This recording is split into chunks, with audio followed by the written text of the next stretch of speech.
Well, 2 years has now gone by since I left community pharmacy after 22 years to go into primary care pharmacy.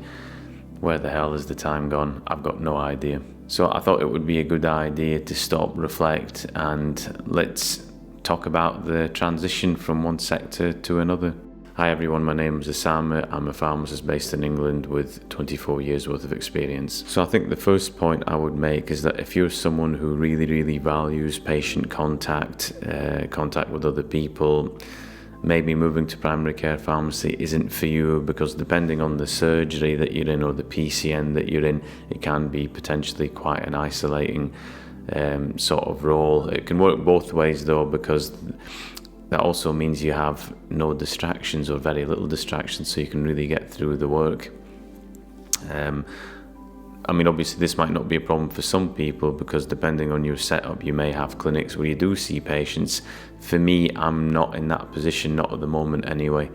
But how I do get around that lack of patient contact is really quite simple. I do one Saturday a month in community pharmacy. Not only does that give me my fix for patient contact, but it also gives me an insight into what's happening in community pharmacy as well. My next point is that primary care pharmacy can be mentally quite tough and challenging. It can be quite demanding, but at the same time, I know that I'm right at the very cutting edge of pharmacy and that I'm going toe to toe with the GPs, and for me, that's a great feeling.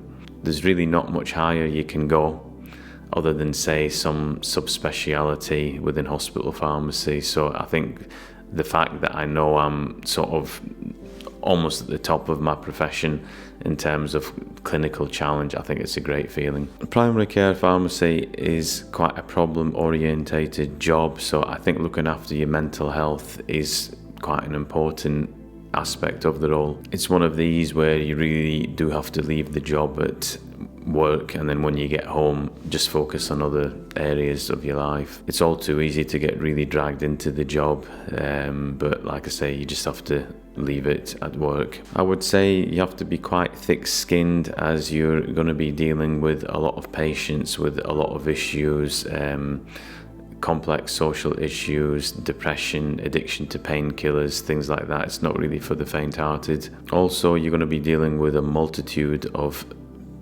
different types of health professionals. You've got your receptionists, you've got your nurses, you've got paramedics, you've got your GPs, advanced care practitioners, so it's a completely different ballgame to community pharmacy. I think the professional fulfillment, like I mentioned earlier, is just absolutely fantastic, especially if you start becoming more responsible for more clinical areas within your scope of practice, and especially if you're prescribing. I know for me personally speaking, the fact that I can prescribe and manage sort of long-term conditions is just fantastic. I just could not get that level of satisfaction in community pharmacy. Also, I think after 2 years, one thing that I've really come to appreciate is the work-life balance. If you're anything like me, you'll be working the standard 37.5-hour week within your primary care network.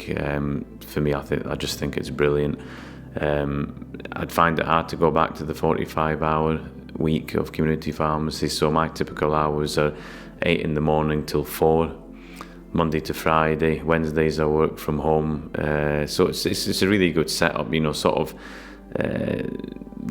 finishing work at 4 and sort of being back home sort of 10 past 4, quarter past 4. It's just a fantastic feeling. I've sort of realised as well after these 24 months that I've become so upskilled and I've learned so much more in this role in such a short space of time compared to the 22 years of community pharmacy.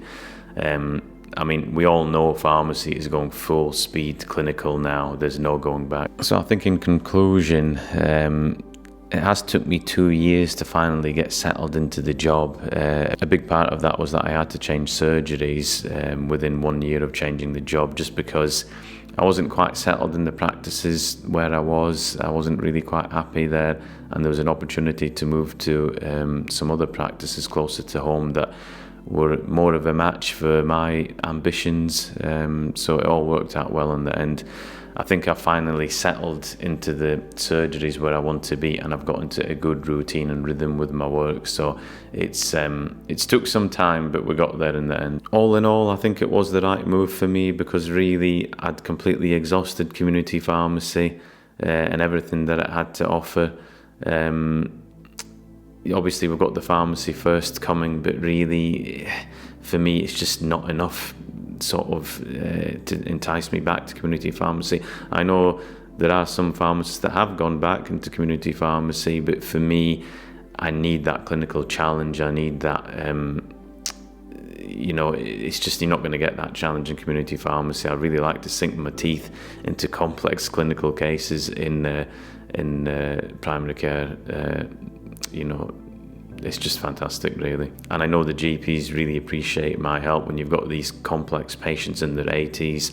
They're on like 15 tablets, they've got multiple conditions. Who's going to look after them? The GPs really appreciate my input. My final words of advice to anyone who may be thinking of coming to this sector of pharmacy is that if you are after that clinical challenge, then go for it. Just make sure you have a supportive surgery behind you. So I hope you found that video useful.